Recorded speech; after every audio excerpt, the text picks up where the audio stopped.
Good morning students. बेटा आज start करते हैं मैट्रिक्स का second part, determinant. Determinant that means fixed. Fixed मतलब इसकी डेफिनेशन अकॉर्डिंग टू मैथमेटिक्स ये कहता है कि a number associated with square matrix. याद रखना, डिटर्मिनेंट हमेशा स्क्वायर मैट्रिक्स का ही निकाला जाता है। बच्चे मैंने बताया था थर्ड और फोर्थ चैप्टर ये पूरा प्रोसीजर है, इसमें इफ बट वाली कोई बात नहीं है। ये प्रोसीजर क्यों है आप समझिए। एक्चुअल में स्क्वायर मैट्रिक्स का इसलिए निकाला जाता है क्योंकि जब आप लीनियर सॉल्यूशन करते हैं तो आपके पास अगर टू वेरिएबल है तो टू वेरिएबल के लिए आपको टू इक्वेशन की रिक्वायरमेंट होती है, वहाँ पर 2 क्रॉस 2 का मैट्रिक्स रिक्वायर्ड होता है। अगर आपके पास 3 वेरिएबल है तो 3 वेरिएबल आप सोल्व करने के लिए आपको मिनिमम कितनी इक्वेशन चाहिए, 3, तो वहाँ पर 3 क्रॉस 3 का। तो मैंने आपको बताया था कि आपके सिलेबस में जो स्क्वायर मैट्रिक्स है वो 2 क्रॉस 2 का है। तो डिटर्मिनेंट जो होता है फिक्स नंबर होता है जो फाइंड आउट किया जाता है एक प्रोसीजर से, जो अभी मैं आपको बताऊंगा, जो एक स्क्वायर मैट्रिक्स का निकलेगा। और स्क्वायर मैट्रिक्स आपके सिलेबस में 2 क्रॉस 2 या फिर 3 क्रॉस 3 का है। डिटर्मिनेंट में और मैट्रिक्स में कोई चेंज नहीं है। डिटर्मिनेंट जो है वो मैट्रिक्स का ही निकलता है बेटा। जैसे मैट्रिक्स ए है 1 2 3 4, अगर आपसे मांग लिया जाए डिटर्मिनेंट ऑफ ए, आप समझ लें आराम से, जब तक ये मैट्रिक्स रहेगा तब तक इसके कॉर्नर जो है वो फोल्ड हुए रहेंगे। और अगर कॉर्नर सीधे हैं तो इसका मतलब इस मैट्रिक्स का डिटर्मिनेंट की बात की गई है। डिटर्मिनेंट का साइन होता है जो एब्सोल्यूट का साइन होता है। तो बच्चे डिटर्मिनेंट 2 क्रॉस 2 का सीधा होता है, इसकी मल्टीप्लाई इसके साथ 1 × 4, बीच में -2 × 3, तो ये आपका आ जाएगा 4 - 6 मतलब -2 हो गया। नेक्स्ट बेटा, अगर मैट्रिक्स ए 1 2 3 4 5 6 7 8 9 3 क्रॉस 3 का मैट्रिक्स है। अब जरा ध्यान देना बच्चे, इसका डिटर्मिनेंट ऑफ ए आपसे पूछा गया है। बच्चे देखो ध्यान से, किसी भी मैट्रिक्स का जब हम डिटर्मिनेंट फाइंड आउट करते हैं, क्या फाइंड आउट करते हैं, डिटर्मिनेंट, तो एक्चुअल में तो वो आगे जाके आएगा कोफैक्टर्स। क्या आएंगे, कोफैक्टर्स। क्लियर है, उससे निकलता है। लेकिन यहाँ थोड़ा सा समझ लें, किसी भी मैट्रिक्स का डिटर्मिनेंट अगर वो 3 क्रॉस 3 का है तो आप R1 के रेस्पेक्ट में निकाल सकते हैं, R2 के रेस्पेक्ट में, R3 के रेस्पेक्ट में, C1 के रेस्पेक्ट में, C2 के रेस्पेक्ट में, C3 यानी कि रो 1 के रेस्पेक्ट में, रो 2 के रेस्पेक्ट में, रो 3 के रेस्पेक्ट में, C1 के रेस्पेक्ट में, C2 के रेस्पेक्ट में या C3 के रेस्पेक्ट में। आप किसी के भी रेस्पेक्ट में निकाल लें, उससे कोई चेंज नहीं आता है। समझ में बात आई। तो मैट्रिक्स जो होता है बेटा, मैट्रिक्स रिप्रेजेंट किया जाता है, याद करो, थर्ड चैप्टर AIJ, जिसमें I रिप्रेजेंट करता है किसे, रो को, और J रिप्रेजेंट करता है कॉलम को। तो इसका जो साइन कन्वेंशन होता है वो साइन कन्वेंशन I और J की वैल्यू पर डिपेंड करता है। साइन कन्वेंशन किस पर डिपेंड करता है, I और J की वैल्यू पर। I और J की वैल्यू पर कैसे डिपेंड करता है, जैसे बेटा A11 है, इसका जब हम कोफैक्टर निकालेंगे तो ये -1 की पावर 1 + 1 2 आएगा साइन इसका। A12 निकालेंगे तो -1 की पावर हो जाएगा 1 और 2 कितना हो जाएगा, 3। A13 निकालेंगे तो -1 की पावर 4। होल्ड रखो, अभी एकदम से समझ नहीं आएगा, थोड़ा सा टाइम लेंगे। A21 निकालना है तो इसका साइन कन्वेंशन निकलेगा -1 की पावर 2 + 1 कितना होता है, 3। A22 निकालेंगे तो इसका साइन कन्वेंशन होगा -1 की पावर 4। A23 निकालेंगे तो -1 की पावर 5। A31 निकालेंगे तो -1 की पावर हो जाएगा 4। ये एक प्रोसीजर है। A32 निकालेंगे तो -1 की पावर हो जाएगा 5। A33 निकालेंगे तो -1 की पावर हो जाएगा 6। ये तो बाद में यूज होगा, अभी आप डिटर्मिनेंट निकालना, डिटर्मिनेंट फाइंड आउट करना समझे। बच्चे हमारा मैट्रिक्स था A, जिसके एलिमेंट थे 1 2 3 4 5 6 7 8 9। अब हमें इसका डिटर्मिनेंट निकालना है। वैसे दोबारा सुनिए, कोफैक्टर आगे आएंगे 3.3 में, लेकिन डिटर्मिनेंट निकालने के लिए एक्चुअल में कोफैक्टर्स का ही यूज किया जाता है। एक चीज़ समझें आराम से, पहला एलिमेंट लिखिए 1, लिख लिया आपने। R1 के रेस्पेक्ट में सिखा रहा हूँ अभी मैं, फिर आपको R2 R3 C1 C2 C3 वो बाद की बात है, पहले आप R1 के रेस्पेक्ट में। ये 1 आपको दिखाई दे रहा है, इस 1 की रो और कॉलम दोनों को छोड़ दें।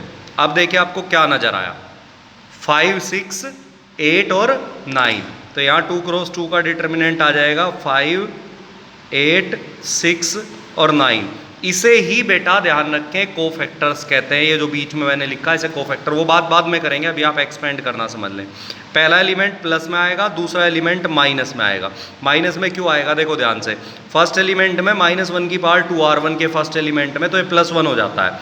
अगर सेकेंड एलिमेंट पर जाओगे तो -1 की पावर 3, ये नेगेटिव साइन के साथ आएगा। तो अगर ये 2 है तो ये -2 हो जाएगा, और अगर ये -2 होता तो फिर ये क्या हो जाता, +2। बेटा अब देखिए ये 2 जिस रो और जिस कॉलम में उसे छोड़ दें, ये रो और ये कॉलम हमने छोड़ दिया। 4, 7, 6, 9, फिर हमने लिया +3। ये रो और ये कॉलम दोनों छोड़ने पर आपको क्या नज़र आ रहा है, आपको नज़र आ रहा होगा 4, 5, 7, 8, 4, 5, 7, 8। ये 3 प्लस में ही आएगा क्योंकि 1, 3 का मतलब होता है -1 की पावर 4। तो बच्चे ये अब भाई आपने जैसे 2 क्रॉस 2 किया था 45, ये क्या आ जाएगा माइनस का 48 शायद, देख लेना, -2 ये आ जाएगा 36 -42, +3 ये आ जाएगा 32 -35। तो बच्चे -3 बचा, -3 और 1 का प्रोडक्ट कर दें, 1 मल्टीप्लाई -3 -2 मल्टीप्लाई ये क्या आ जाएगा -6 +3 मल्टीप्लाई -3। तो बच्चे हो गया -3 +12 -9, ये क्या आ गया 0। क्या आ गया 0। बच्चे यहाँ एक बात और समझ लें, मैट्रिक्स 2 टाइप के होते हैं, स्क्वायर मैट्रिक्स 2 टाइप के होते हैं, सिंगुलर और नॉन सिंगुलर। अगर determinant of A not equal to 0 है तो उसे कहते हैं हम सिंगुलर मैट्रिक्स। क्या कहते हैं, सिंगुलर, सिंगुलर नहीं सॉरी, डिटर्मिनेंट ऑफ ए अगर 0 है, ये वर्ड अभी आप रहने दो, कंफ्यूज हो जाओगे।